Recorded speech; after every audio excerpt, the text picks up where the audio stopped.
Olá, meu nome é Kleber Werneck e esse é o programa Análise Direta. É o programa de entrevistas do canal HIT Notícias, que sempre traz um especialista renomado falando de um tema muito importante para o seu dia a dia. Hoje está aqui ao meu lado o Renato Andrade Chaves, o cirurgião, neurocirurgião, que vai falar sobre os problemas causados pela Covid-19 e os danos que esse vírus pode causar para o cérebro. Tudo isso agora, no programa Análise Direta.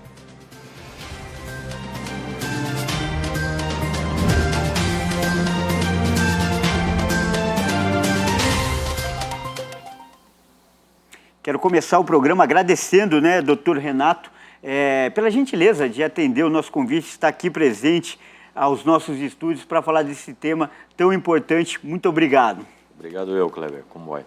Legal. Bom, agora ainda estamos vivendo uma pandemia, doutor? E eu queria... eu li em uma das entrevistas que você deu, você foi bastante procurado pela imprensa nesse período para falar desse assunto, que nós, os médicos, já aprendemos a lidar melhor com a doença. Então, eu queria que você começasse falando, já até num tom otimista, em que fase estamos, em que estágio estamos nesse tratamento, ainda no aguardo de uma vacina. Na verdade, nós temos que pensar que estamos começando a entender um pouquinho mais desse vírus, tá? Se nós formos pensarmos em fevereiro ou março, o medo do clínico geral, do intensivista, era entubar o paciente. E nós pensávamos que a intubação deveria ter sido feito precocemente. Assim que tivesse o primeiro estágio de falta de ar, você intubaria o paciente. Foi mostrado com o tempo que essa intubação precoce não é tão boa. A intubação tardia é melhor. Você faz com que vários pacientes que antes iriam, no começo da doença, para o tubo, ser intubados, eles passem a não ir para o tubo.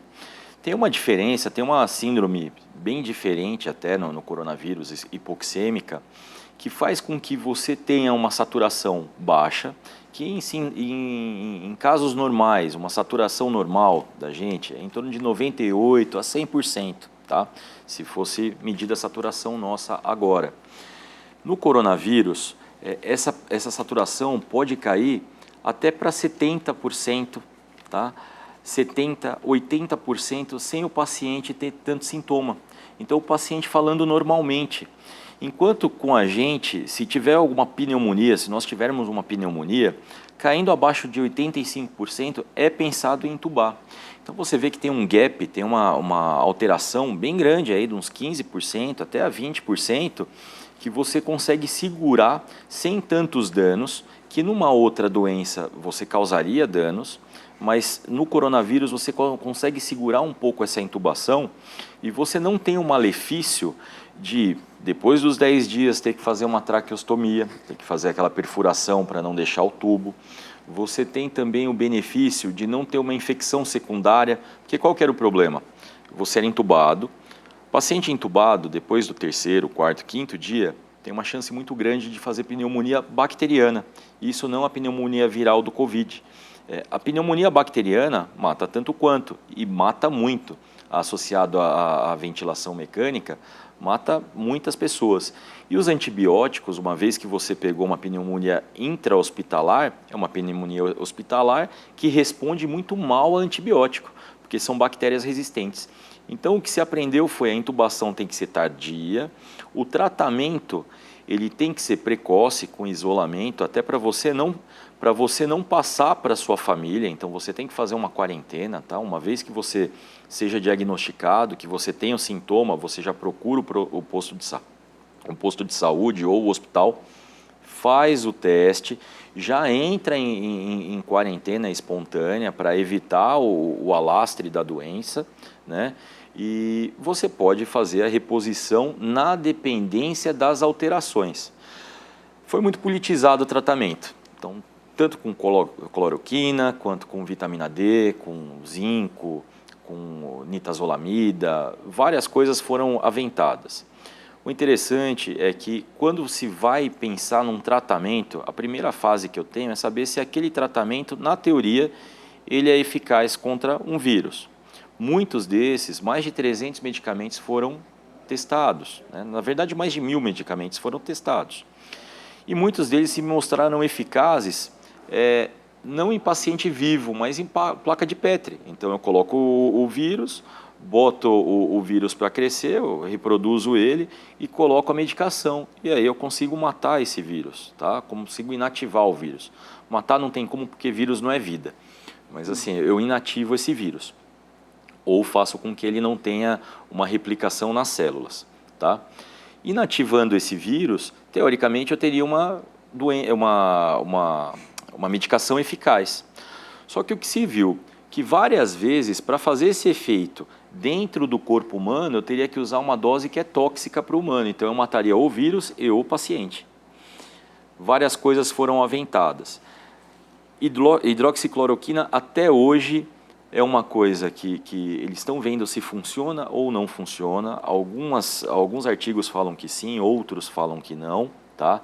Mas ela foi aventada principalmente porque os pacientes que tinham doenças reumatológicas, principalmente lúpus, em tratamento com cloroquina, eles padeciam menos do vírus do que os pacientes sem o tratamento. Então foi aventada uma possibilidade de que o vírus ele tivesse alguma alteração em uso da medicação, que é a hidroxicloroquina ou a cloroquina mesmo.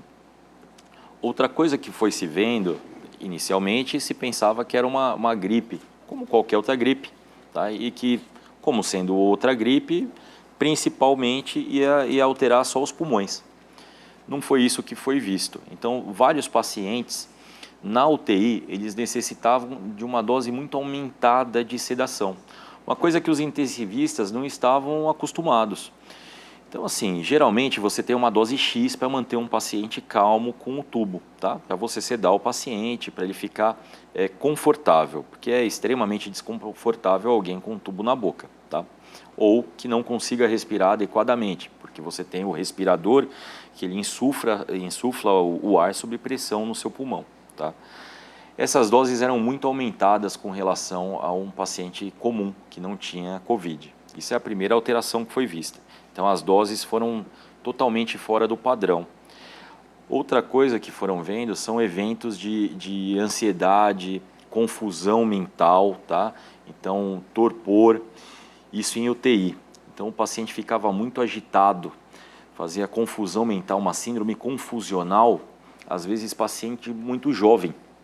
E isso não é esperado num adulto, num jovem, é esperado numa pessoa mais idosa. Uma pessoa mais idosa internada em UTI faz uma síndrome confusional, é esperado. Mas uma pessoa nova não. Foi-se visto que essas pessoas tinham uma síndrome confusional. Foi-se visto também que existia um índice muito grande de derrame. De repente você pegava o vírus e tinha um AVC. Você tinha um AVC geralmente isquêmico, tá? Às vezes hemorrágico. Essas pessoas tinham uma dificuldade de coagulação, porque ela já tinha tinha gastado todos os fatores de coagulação antes, ou então faziam bastante tromboses, trombose de seio, né, de seio venoso, tromboses várias em membro inferior. Então, assim, nós aprendemos a tratar a doença de acordo com o que ela foi nos mostrando. Inicialmente era uma pneumonia, tá? Hoje em dia se vê que é uma infecção viral que não só pneumonia, mas uma das portas de acesso é o sistema nervoso central, tá? Então ele ataca diretamente o cérebro. Em mais de 50% das pessoas ele tem lesão do cérebro, né? Tem um ataque do cérebro, uma infecção do cérebro. A grande maioria é pulmonar. Então já se tem aquela imagem que não precisa nem ser médico hoje em dia, todo mundo sabe, é uma imagem em vidro fosco, tá? Isso daí você tem essa imagem. Você pode ter alteração de rim, você pode ter com insuficiência renal, você pode ter alteração hepática, diminuindo a realização dos fatores de coagulação mesmo. Então você pode ter alteração hepática, você pode ter hepatite, você pode ter meningite. Então é uma doença que você vê que ataca outra. Você pode ter diarreia também, não deixa de ser um vírus, é uma virose, tá? Como todas as outras viroses, e o coronavírus ele tem uma parte intestinal. Nós já conhecíamos coronavírus que tinham a ver com diarreia, ele pode dar uma diarreia. Então, assim, Nós estamos aprendendo a lidar e aprendendo a diagnosticar essa doença, que é nova. É diferente de uma tuberculose aí que existem séculos. Chama a atenção no que você falou, é que você relatou uma série de eventos que foram contrários aos protocolos vigentes, ao que os médicos estavam acostumados. A questão da intubação, por exemplo. E essa novidade, entre aspas, essa excepcionalidade, ela, de certa forma, causou uma certa insegurança nos médicos no primeiro momento. Como você avalia que foi a reação, a resposta que os médicos deram, o aprendimento, assimilaram até rapidamente? Como você avalia essa resposta que os médicos deram perante essa novidade, a esses fatos até então desconhecidos? Na verdade é assim, se nós tomarmos a medicina como profissão, ela é uma profissão que é ciência, mas é também arte. Eu não tenho a menor intenção, eu não tenho a menor intenção de saber tudo na vida e nem tampouco de saber tudo da minha especialidade. Eu tento saber o máximo possível daquilo que eu estudei, tá?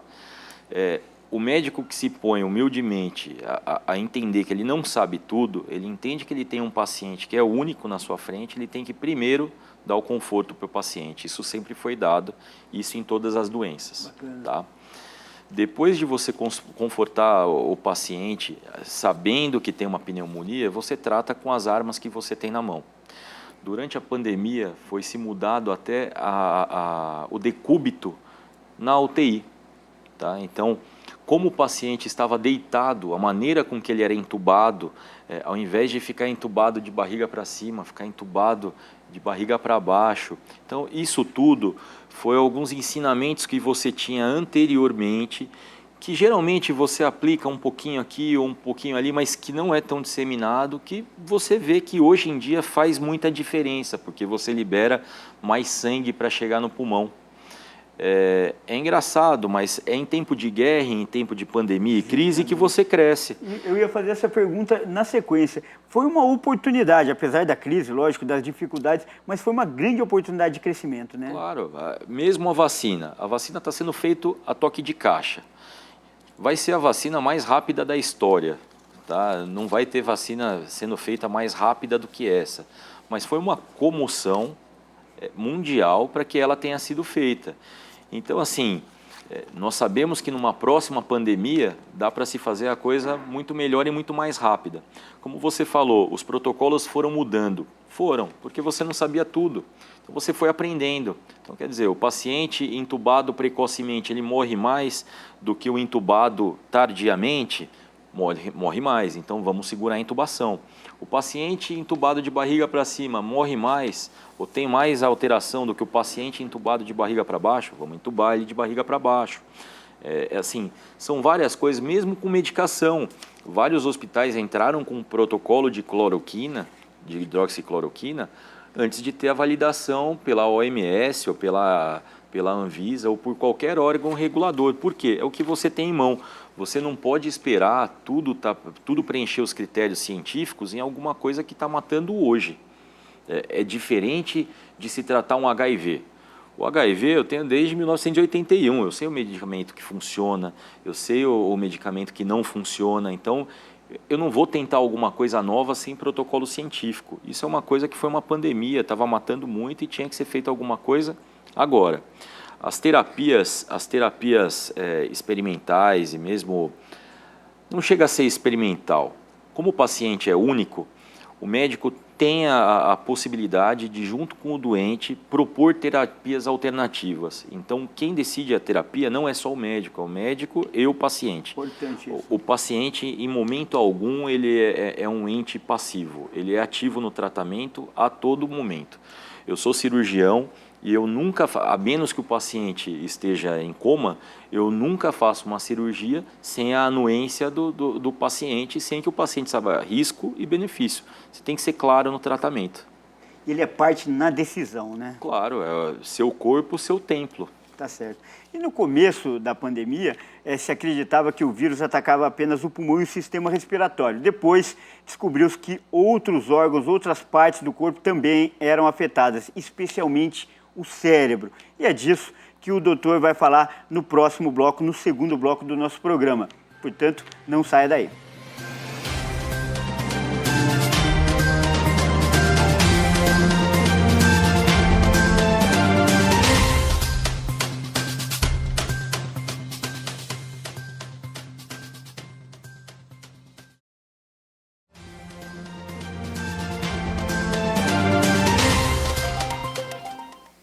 Nós voltamos ao estúdio da HIT TV em São Paulo, onde é gravado o programa Análise Direta, que sempre traz um especialista renomado falando de um tema muito importante para o seu dia a dia. Aqui ao meu lado, o doutor Renato Andrade Chaves, que é neurocirurgião, está falando hoje dos efeitos, né, que o coronavírus traz, não só para o sistema respiratório, como eu falava no final do último bloco, mas para todo o corpo.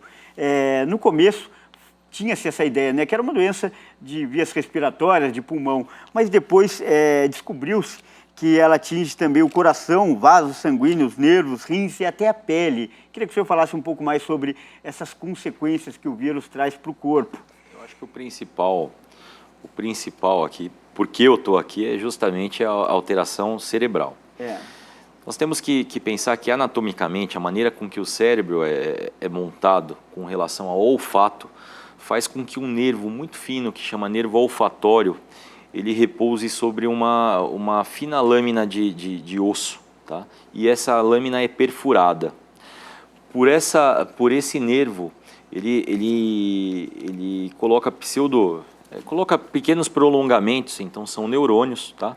Que passa por essa lâmina, então tem contato com o ar, o neurônio é contatado diretamente com o ar para que nós possamos sentir o olfato. E esse é a falha que o coronavírus acha no corpo humano. Qual que é a falha? Ele adentra o sistema nervoso central pelo nervo olfatório. Ou seja, pelo nariz. Pelo nariz. Pelo nariz, ele entra por esses neurônios que vão até o nervo olfatório e do nervo olfatório ele entra no cérebro. Esse é o caminho do vírus até o cérebro. Um dos caminhos. O mais rápido. O mais rápido. Existem outros caminhos, então uma vez que você tenha o vírus, você pode ter esse vírus na corrente sanguínea e da corrente sanguínea ele afetar o cérebro, que é isso que afeta intestino, isso que afeta rim, isso que afeta fígado. É que no caso do cérebro em particular, nós temos um filtrado de sangue, chamam uma barreira hematoencefálica. O cérebro ele é totalmente protegido de qualquer agressão externa, senão qualquer gripe que você pegasse, você teria uma meningite. E meningite não é algo comum, então você tem uma certa barreira, né, que ela é muito eficiente. Então pelo sangue é um caminho menos provável de se infectar do que até mesmo pela narina, tá? Uma vez que você infecte o cérebro, algumas coisas podem acontecer. Primeiro, você pode infectar os vasos do cérebro. Infectando os vasos do cérebro, ele pode contrair e ter algum trombo sanguíneo dentro deles e ter um AVC isquêmico. Uma trombose? Uma trombose ou um AVC isquêmico. Uma parte do cérebro morre por falta de sangue, né? de oxigenação dada pelo sangue. Outra coisa, você pode ter um edema na área afetada. Então, ele pode afetar qualquer área do cérebro. Então, você pode ter desde falta de fala, que é a afasia, uma dificuldade de entendimento, pode ter epilepsias, porque ele pode lesar uma parte do cérebro. Algumas partes do cérebro são predispostas a darem epilepsia, tá? A isso nós chamamos de encefalite, que é a infecção de partes do cérebro, ou do cérebro como um todo, mas geralmente são apenas partes. Se ele infectar as meninges e o líquor, tá, é chamado meningite. E meningite pode dar várias alterações. Dentre elas, como o líquor está cheio de células de defesa, ele pode fechar o canal de drenagem do líquor. O líquor é um líquido que fica na cabeça e ele percorre até a coluna. E podem dar as hidrocefalias, que é o acúmulo de líquido no cérebro. Pode dar rebaixamento do nível de consciência, então o paciente pode entrar em coma. Então existem várias alterações específicas neurológicas. As mais frequentes, mais de 50% dos pacientes internados com Covid relatam cefaleia. Correto. Então a dor de cabeça é algo besta, tá? É algo besta, teoricamente, mas é algo muito, muito relatado e de várias etiologias, de várias origens, desde trombose, que é essa falta de retorno venoso, tá? Até uma simples infecção. Então essa é a primeira alteração que nós temos em maior escala. A segunda, crise convulsiva. O paciente que já tem crise convulsiva prévia, ele pode ter uma possibilidade muito maior de tê-la numa sequência. Tá? Então, se você já é epilético, você tem uma possibilidade muito mais fácil de ter crise convulsiva na vigência de Covid. Mas caso você não tenha epilepsia, você pode começar um estado epilético ou até virar epilético após a infecção de Covid. Rebaixamento do nível de consciência, que é o paciente ele fica mais sedado, e outra, como eu falei no primeiro bloco, você tem uma agitação, então você pode ficar desnorteado, confuso, agitado na UTI, que faz com que você tome mais drogas. Então essas são as principais alterações. Outras alterações, perda de sensibilidade e motricidade nos braços e nas pernas, assim como se observa na diabetes. Tá? Então você pode ter uma polineuropatia, assim como a diabetes. Então tudo isso são alterações que você vê no quadro de Covid-19. De tudo isso que você falou, eu queria pontuar algumas coisas. Primeiro, você lembrou bem que o caminho que o vírus percorre, o caminho mais curto, é através das terminações nervosas do olfato, no nariz.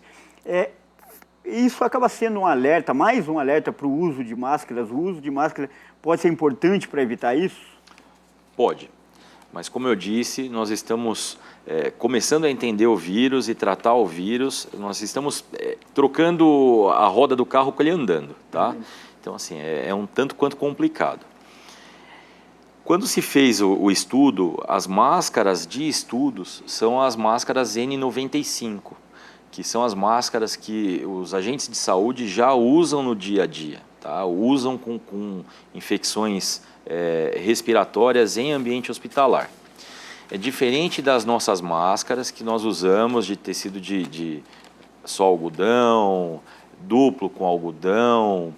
O que você depende é da distância da trama. Então você tem um vão entre a trama. Esse vão tem que ter uma certa distância. Eu tenho visto eu tenho visto pessoas andando pela rua usando máscara de crochê. Não tem sentido algum. Usar máscara de crochê é simplesmente para cumprir regra. Tá? Não tem como se usar essa máscara. Não é eficiente. Não tem eficiência alguma. Muito importante esse alerta, doutor. Desculpe interromper, mas muito importante, porque a máscara está popularizada. A gente vê poucas campanhas de orientação, né, doutor? Sim, até porque no início da pandemia tem que se ressaltar que ninguém encontrava máscara feita, ninguém encontrava máscara de demanda, hospitalar, né? Ninguém encontrava máscara hospitalar. Máscara profissional, vamos dizer. Não, é a profissional, mas assim, o Brasil ele terceirizou a parte médica, então muito dificilmente no Brasil se tem feito, as máscaras vêm todas da China, os reagentes para diagnóstico da Covid, a maioria vem da China, os insumos todos ou vêm da Índia ou vêm da China, então assim, qual é o complicado? Você tem um país que é totalmente dependente de outro. Quando você tem uma alteração, uma pandemia que é mundial, primeiro, você faz com que os seus tenham uma proteção. Então, a China bloqueou as coisas para eles, concorda? E pouco se chegava no Brasil. Foi-se feito tanto regras, quanto foi orientado, vamos usar máscara de pano. A máscara de pano tem serventia? Tem. Ela tem que ser melhor estudada? Tem. É tão eficiente quanto a N95? Não. A trama é totalmente diferente. Você não precisa nem fazer um estudo para saber, só pela quantidade de ar que passa, que ela visualmente ela é diferente. Então, assim, não precisa nem ser quanto mais categórico. Outra coisa, a máscara de pano. As pessoas têm uma máscara e fica com essa máscara desde março, está com a mesma máscara, sem lavar, sem fazer higiene. Não funciona. Não funciona. Teoricamente, a higiene é feita todos os dias. Eu tenho um período, mesmo na máscara N95, antes das primeiras normativas, você tinha uma média de uso para ela, o orientado era 3 horas de uso.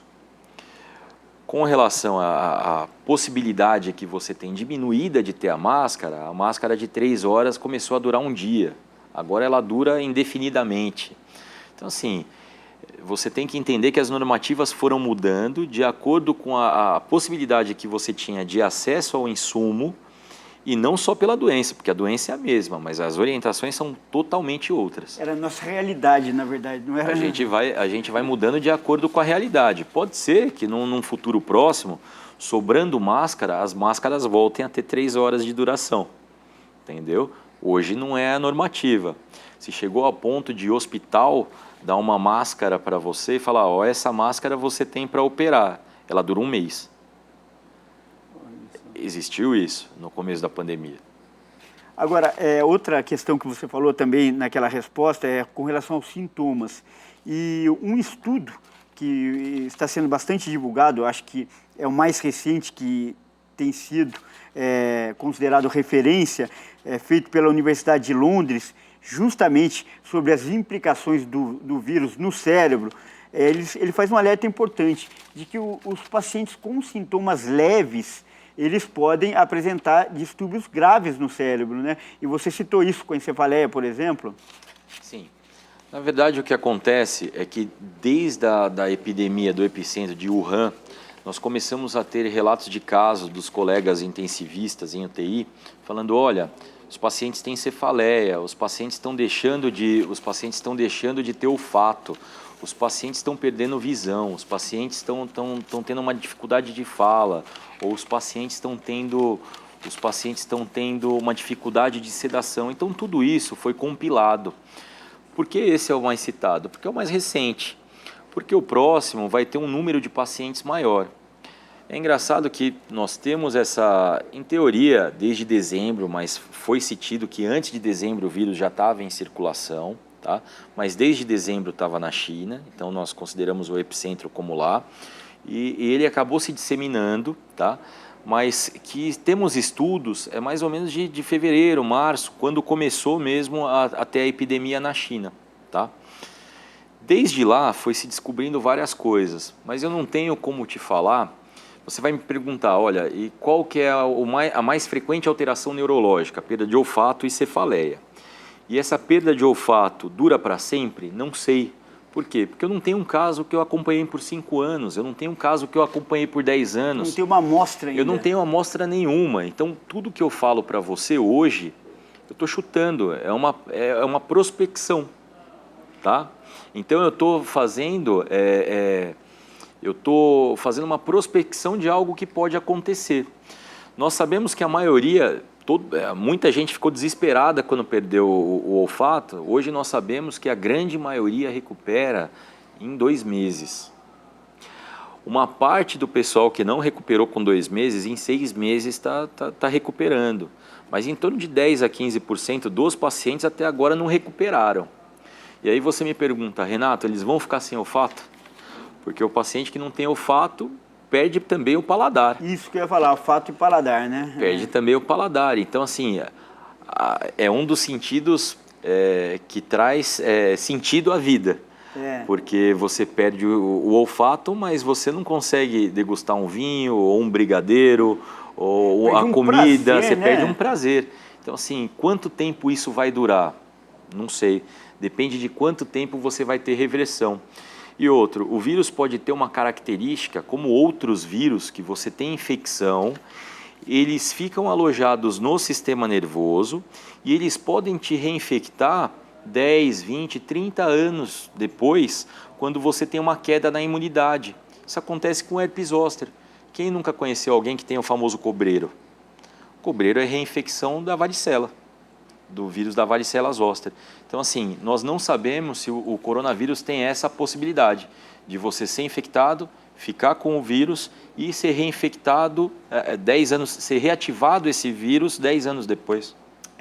E para quem não se lembra, uma das vítimas dessas complicações que o vírus causou no sistema neurológico, no cérebro, foi o jornalista Rodrigo Rodrigues, de 45 anos, colega nosso, que era apresentador de esportes e acabou falecendo também em virtude das complicações que o vírus causou no cérebro. Mas o doutor vai falar sobre esse caso também e sobre outros assuntos no terceiro e último bloco do nosso programa. Não saia daí.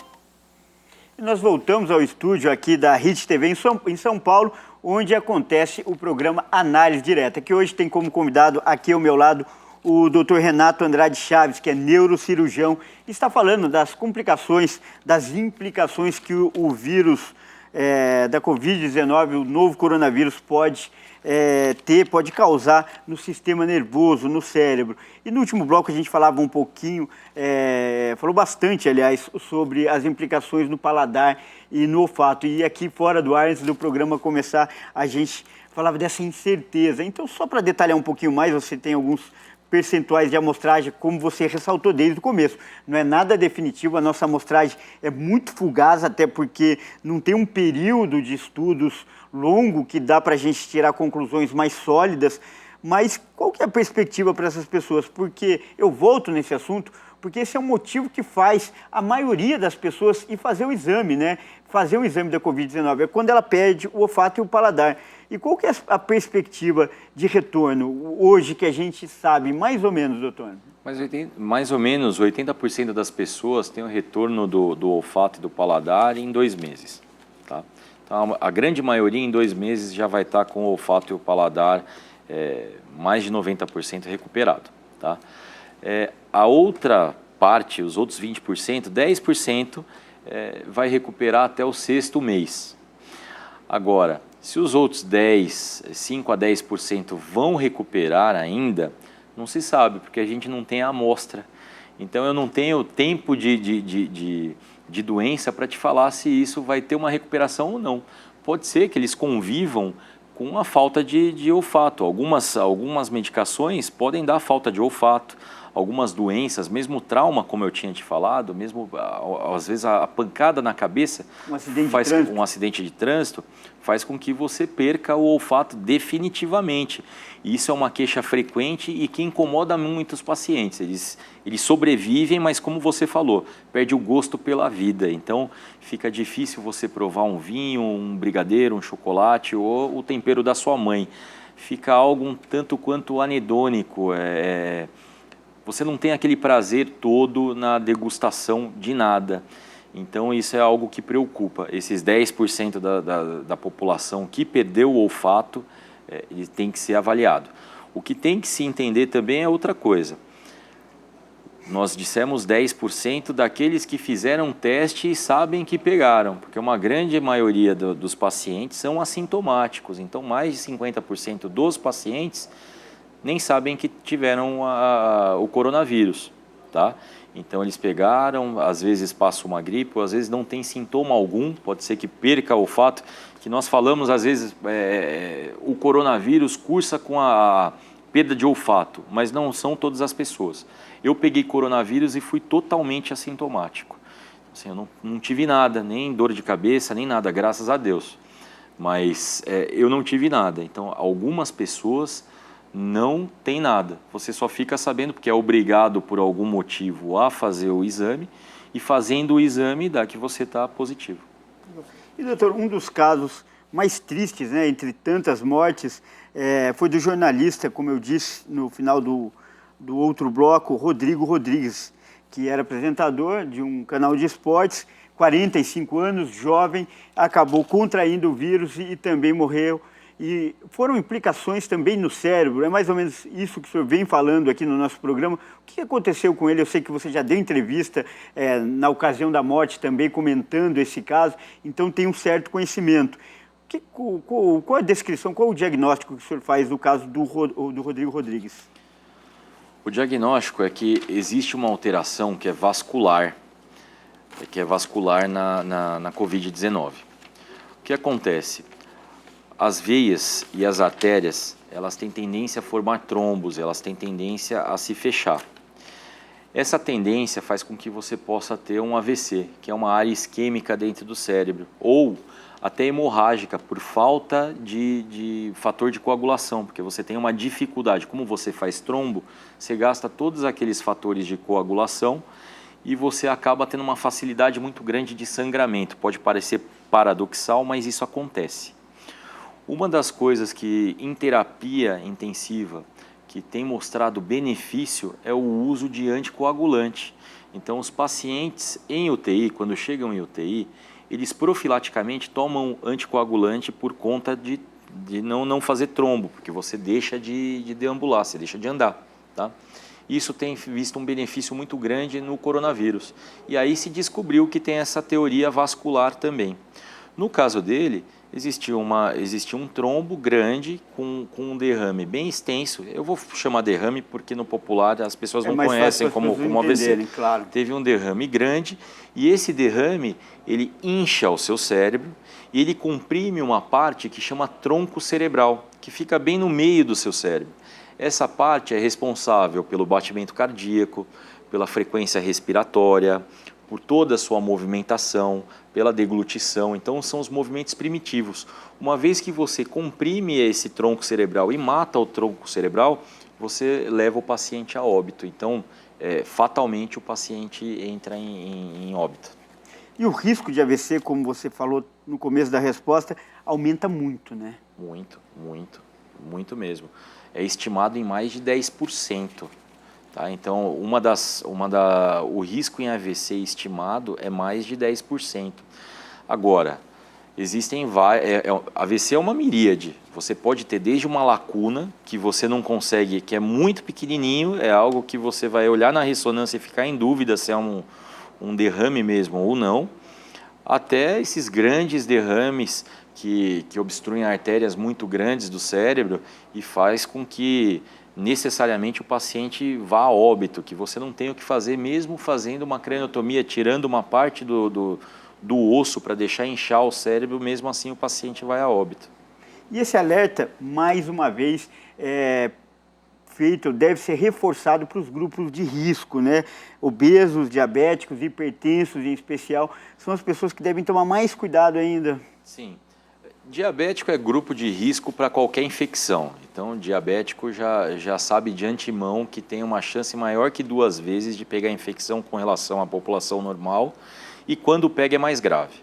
Porque, querendo ou não, você tem açúcar no sangue, né? O açúcar em alta disponibilidade. Então, você faz com que o crescimento da bactéria seja maior, ou do vírus também, e você tem uma falha na imunidade. A sua imunidade ela não funciona adequadamente. Então, é uma doença imune também. Já a hipertensão foi algo que não se esperava, é um dos grandes fatores de risco, maior até do que o diabetes, tá? Maior até do que o diabetes, e a hipertensão descontrolada é um grande fator de risco. E obesidade é o terceiro fator.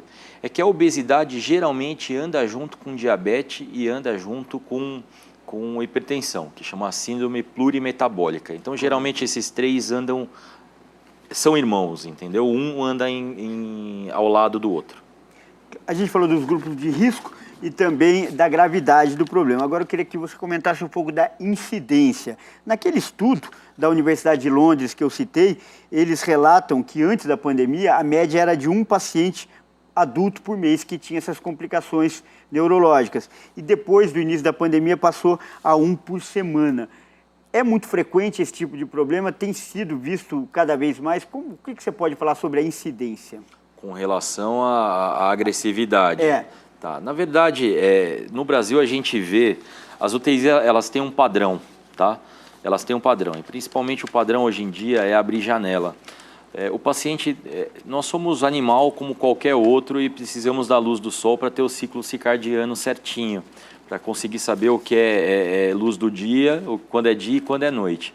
Quando você restringe o paciente, qualquer restrição que você faça nele, não deixe ele mexer muito, ele tende a ficar mais agressivo e mais confuso, isso é normal. Se você restringe a luz do sol, você faz com que ele não saiba o que é dia e o que é noite, você causa confusão mental também. Então é padrão hoje em dia ter janela na UTI, que antes não era uma preocupação, tá? Então isso faz com que você não tenha tanta alteração. Agora a alteração que eu lhe falei, é alteração justamente de agressividade, mas em paciente jovem. Porque paciente que usa droga, geralmente pode ter isso por abstinência. Mas um paciente que não usa droga jovem, não vai ter as mesmas alterações que o idoso tem. e você começa a ver uma agressividade muito grande em faixa etária mais nova, porque os pacientes estão chegando mais novos na UTI também, mesmo que simplesmente para uma observação. Outra observação, o que muda também? O que muda é que no começo da doença nós pensávamos só em pulmão, hoje nós pensamos em tudo. Então, eu acredito que revendo essas internações antigas, relendo prontuários, você vai ver, realmente, ele perdeu força, ele não só teve problema de respiração, mas ele teve perda de força, ele não só teve problema de respiração, mas ele queixava-se de cefaleia.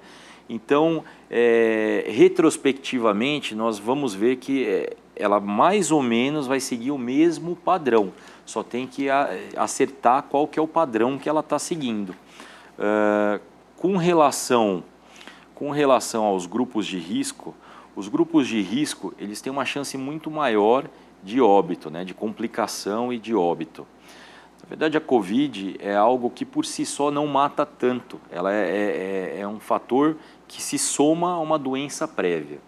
Existe um estudo que a COVID ela mata menos do que a gripe sazonal abaixo de 70 anos. Só que acima de 70 anos ela mata pouco mais do que a gripe sazonal. Qual que é a diferença, então, da COVID para uma gripe sazonal? É que a COVID é muito mais infectante, ela infecta muito mais rápido. E isso também está mudando, porque se você pensar que no começo da pandemia nós achávamos que tinha que ter mais de 2 metros de distanciamento, foi para 1,5 metro, agora foi para 1 metro. Antes não precisava usar máscara, depois usa máscara, N95, agora máscara de pano, entendeu? Então, nossa informação com relação à doença vai mudando dia a dia e nossa informação com relação a como se pega e como se lida com a doença vai mudar a cada dia. Porque mesmo que não se tenha vacina, tá? Mesmo que essas vacinas não deem nada, já saiu a vacina, tá? Mas imagine um mundo em que não saísse a vacina, nós teríamos que aprender a viver num mundo sem vacina. Correto. Não tem... Nosso programa está chegando ao final, mas antes, rapidamente, eu queria que, até a título de orientação, e por que não dizer esperança para quem está com problema, hoje ainda não há um medicamento com tanto acesso, até apesar da vacina já estar em estágio avançado, ainda o acesso é restrito. Qual é o tratamento hoje? O que se esperar do tratamento hoje para quem está com problema? O tratamento é se oferecer uma suplementação de oxigênio, tá? Tratar as comorbidades do paciente. Então, o paciente, se ele é diabético, ele tem que ter o diabetes controlado, se tem pressão alta, tem que ter a pressão alta controlada. Vai se dosar todos os níveis de oligoelementos, então vitamina D, tudo, para deixar o paciente, como se diz, redondo, ele vai estar bem. E se trata as complicações.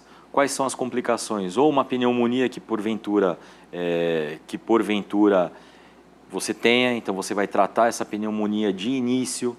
O corticoide, ele é indicado em pacientes que têm um moderado a grave de COVID, então você entra com corticoide e principalmente um anticoagulante, o Clexane ou Marevan ou Xarelto, que são medicações que você usa para evitar essa formação de trombo, que se vê que essa formação de trombo no final, na gênese da patologia, é uma coisa muito importante, é o que tem levado aos piores resultados. Então, se nós conseguimos fazer com que as pessoas possam, por um período curto, fazer uma profilaxia dessa trombose, já é excelente. E com um risco muito baixo, porque você faz essa profilaxia para várias outras doenças. Então, para AVC você faz isso, para quem tem problema cardíaco, para quem colocou stent, para quem teve trombose, N causas de trombose. Então, a profilaxia se dá mais com relação ao distanciamento e o tratamento mais com relação à comorbidade, o que você tem durante, o tratamento com corticosteroide, porque diminui a inflamação sistêmica, e o anticoagulante. Legal. Bom, doutor, quero reservar agora os últimos minutos aqui do programa para você deixar os seus contatos, suas redes sociais. Eu sei que você é bastante procurado pela imprensa, é uma referência nesse tipo de caso, sempre dando os seus pareceres. Então, reserva esses minutos finais para você deixar suas redes sociais, enfim, onde lhe encontrar. pode me encontrar digitando meu nome, Renato Andrade Chaves, né? Tem Instagram e tem Facebook. Agora, existe a Clínica Sulavitá. Então, vocês podem procurar a Clínica Sulavitá, fica em Santana, e terei o maior prazer em atendê-los. Legal. Mais uma vez, muito obrigado.